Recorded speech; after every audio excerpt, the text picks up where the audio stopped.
สวัสดีครับผมเธออินสุดครับ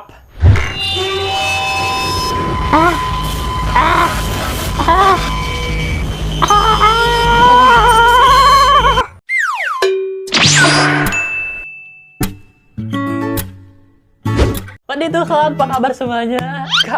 Akhirnya kita bisa ketemu lagi. Udah berapa lama ya aku nggak ngebahas lagi bersama kalian gitu, ngebacot kayak gini. Itu di video terakhir yang aku upload itu tentang kejadian lucu kepergok series Thailand. Itu sebenarnya aku syuting tuh 1 minggu lebih sebelumnya deh, sebelum di-upload kalau nggak salah ya, sekitar 2 minggu kurang gitu. Dan aku baru edit tuh kemarin-kemarin dan baru upload kemarin gitu. Bayangin kayak udah berapa lama gitu ya. Dan kalian tuh banyak banget yang kirim DM ke aku untuk up lagi episode 13. Dan kalian udah tahu gitu bahwa minggu ini tuh aku beneran sibuk banget di tempat kerjaan aku. Dan ini tuh akhir-akhir tahun ya, menjelang akhir tahun, menjelang tahun baru lah gitu. Jangankan buat video YouTube untuk ngobrol sama kalian gitu, untuk nelpon ke mama, ke keluarga yang di kampung aja tuh nggak sempet gitu. Literally nggak sempet, bener-bener nggak sempet gitu. Pulang kerja, tidur kerja, tidur gitu dari 1 minggu belakangan gitu. Mudah-mudahan kita bisa enjoy hari ini ya, lupakanlah gitu, kita flashback aja walaupun nggak apa-apa gitu, walaupun agak lama. Tapi dengan penyampaian aku yang kayak gini gitu ya, yang kata orang bagusan channel sebelah lah, terserah bodo amat gitu. Tapi yang kalian tahu bahwa aku kayak gini gitu, jika kalian suka dengan penyampaian aku, suka dengan video aku, silahkan nonton. Dan jika kalian nggak suka, oke, leave aja.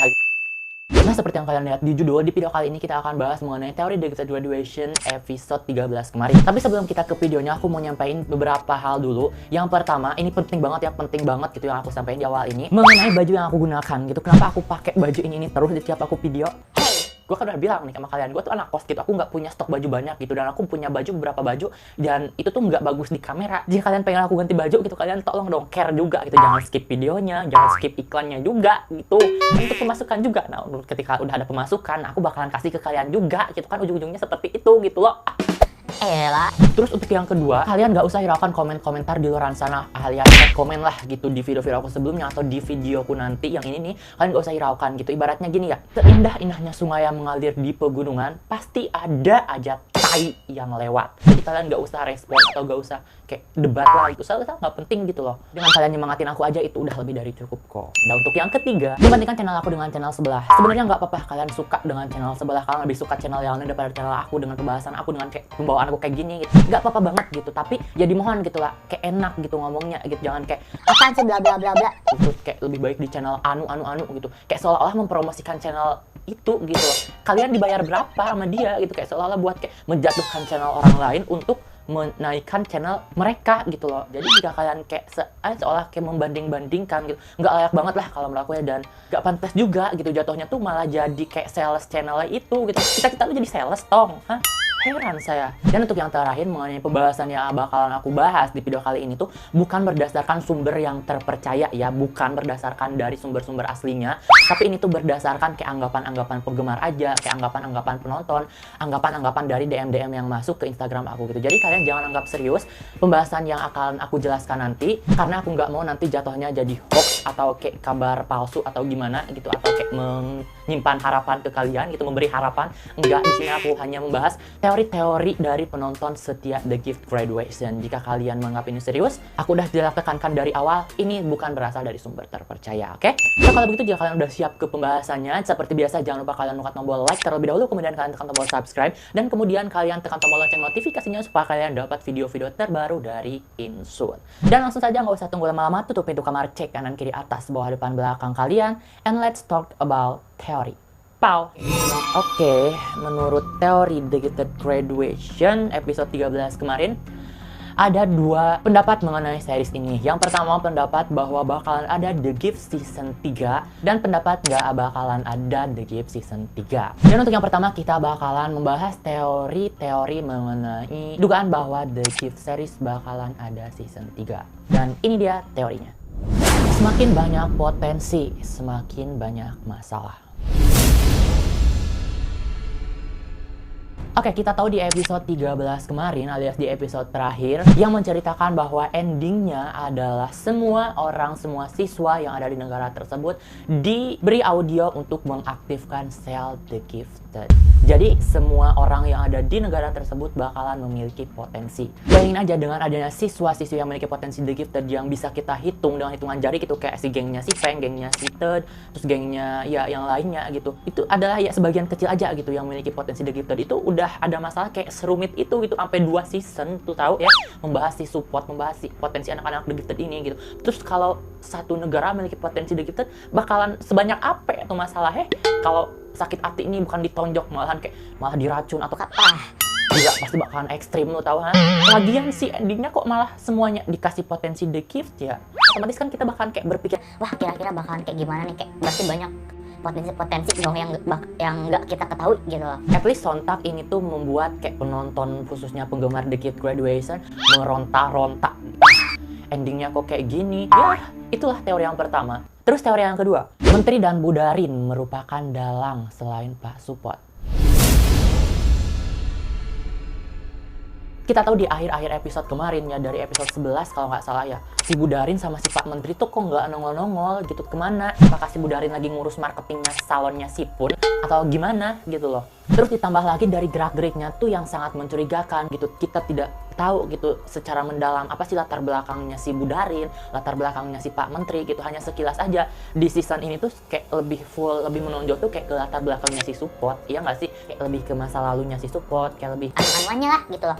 tapi enggak ke orang-orang yang kita curigai. Nah, hal ini pun menjadi kecurigaan netizen Termasuk netizen Indonesia yang menyimpan curiga terhadap si Ratu Ular dan si Pak Menteri ini ya. Ada yang mengatakan bahwa selain memiliki dendam dengan si Support, bahwa si Pak Menteri ini tuh memiliki tujuan yang sama dengan si Support. Cuman seperti yang kita bahas di teori-teori sebelumnya, tujuannya sama, tapi ideologinya yang berbeda. Itu cara penyampaian, cara melakukannya yang berbeda gitu. Mungkin kayak sama gitu, tujuannya tuh jahat gitu mereka, tapi seolah-olah yang dipojokkan itu adalah si Pak Menteri. Gimana? Apakah otak kalian udah stres lagi? Udah mulai anget nih, anget-anget tai kuku ya? Tai kuku, anget-anget kuku maksudnya, maaf. Selain itu ada yang menduga juga bahwa Budarin memiliki potensi The Gift yang belum kita ketahui dengan jelas gitu. Tapi yang aku ketahui sih kalau di beberapa episode gitu ada yang si Support tuh bilang bahwa potensinya si Budarin tuh sama kayak si Konde gitu. Tapi nggak kayak ada gejala apa sih, efek samping nggak bisa tidurnya. Cuman kayak ya di bidang biologi lah gitu, nggak jauh dari sana gitu, kayak bisa racun-racun atau apalah gitu. Ya perasaan gitu, nggak tahu ya perasaan gue bener apa enggak gitu, atau mimpi mungkin, karena kan gue dicerita sering mimpi tuh ya, mungkin mimpi. Terus kita ke teori yang selanjutnya, dialog biduan dangdut. Yap, dialog biduan dangdut atau si Grace di masa depan itu pernah berkata, kalau nggak salah gini nih artinya, jika ingin bebas dari masalah, kita harus memusnahkan potensi The Gift. Ingat nggak dialog yang itu? Coba deh ingat-ingat. Nah kan si Biduan itu jelas banget bilang gitu, jika ingin semuanya berakhir, berarti harus memusnahkan potensi The Gift gitu. At least endingnya pun bakalan kayak udah gitu, kayak seperti orang-orang pada umumnya, bakalan jadi kayak kehidupan nyata, lo tahu. Tapi dengan endingnya yang seperti kita bahas teori yang pertama, orang-orang mungkin The Gifted, otomatis semuanya belum berakhir dong, ya kan? Kita dibawa mikir, kita di flashback lagi 1 minggu ini nih. Setelah 1 minggu berlalu, ini kita melupakan teori-teori yang ada. Aku bahas lagi, mudah-mudahan kalian kagak marah ya. Aduh, sabar. Siapin obat Paramed, obat Panadol, obat Oskadon SP, ya mungkin otak kalian lagi pusing gitu. Terus teori yang keempat, ending yang menggantung. Banyak banget dari kalian semua yang nganggap bahwa endingnya itu gantung banget. Kita flashback bahwa endingnya itu si Peng mengirim audio untuk mengaktifkan potensi The Gift-nya itu, lalu mati ya. Nah, banyak banget dari sini yang menganggap kok endingnya gini amat, kurang jelas gitu sebenarnya. Terus abis setelah potensinya dikirim tuh kayak gimana gitu. Hey, Why? how? My God, it's jujur nih ya, bagi kalian orang-orang kepo di luar sana pasti nggak bisa tidur dengan ending kayak gini, termasuk aku. Aku juga nggak bisa tidur, nggak bisa tenang nih hidup ya, perasaan tuh Udah kagak punya utang, nggak ada masalah, tiba-tiba kok gara-gara mikirin ending series doang pakai nggak bisa tidur, lu tahu. Dan itu dia sedikit teori yang aku rangkum mengenai bakalan adanya The Gift Season 3. Nah, kita ke pembahasan dengan teori kebalikannya, yaitu tidak bakalan adanya The Gift Season 3. Yang pertama mengenai penjelasan Namtan dan biduan dangdut. oh my god, Namtan. Lu tahu di episode kemarin Namtan tiba-tiba muncul, aduh kayak adem nih hati ya. Seneng banget sih sumpah, kayak surprise walaupun ya sedikit gitu. Ada beberapa juga yang kecewa kenapa dia datang tuh pas semuanya udah berakhir gitu loh. Kayak istilahnya kayak, hey, lu kemana aja gitu loh. Tapi kalau menurut aku sih nggak apa-apa gitu, yang penting udah muncul aja gitu dan ngasih support ke si Peng. Apalagi sambil buka pintu terus senyum, elah Peng, saya lu. Nah, untuk teorinya, dia dulunya pernah bilang kan bahwa sebenarnya dia tuh udah tahu tentang masa lalunya si Support gitu, dan karena itu, karena si Support tahu bahwa si Namtan ini mengetahui masa lalunya, akhirnya dia tuh membuat rencana supaya si Namtan ini pergi dari sekolah itu gitu, dengan cara memanas-manasi ibunya. Ingat kan, si ibunya tuh kekeh banget supaya si Namtan itu keluar dari sekolah itu karena nggak mau masuk The Gift ya kan. Nah, ternyata itu tuh dipengaruhi oleh si Support psikopat dajal setan itu, lo tahu ya. Terus apa hubungannya dengan teori kali ini? Nah, hubungannya adalah jika emang benar The Gift Season 3 bakalan ada terusannya, si Namtan tuh bakalan menjelaskan lebih dalam lagi itu. Bilang aja itu bahwa itu belum berakhir gitu, karena masa lalu Supportnya itu begini-begini. Ya intinya nggak bisa dikalahin begitu aja gitu. Dan terbukti di episode kemarin tuh nggak ada percakapan kayak Support belum ini nggak ada gitu. Malahan si Grace bilang bahwa si Support sudah dalam masa kekalahan. Gimana menurut kalian dengan teori yang ini? Apakah masuk akal?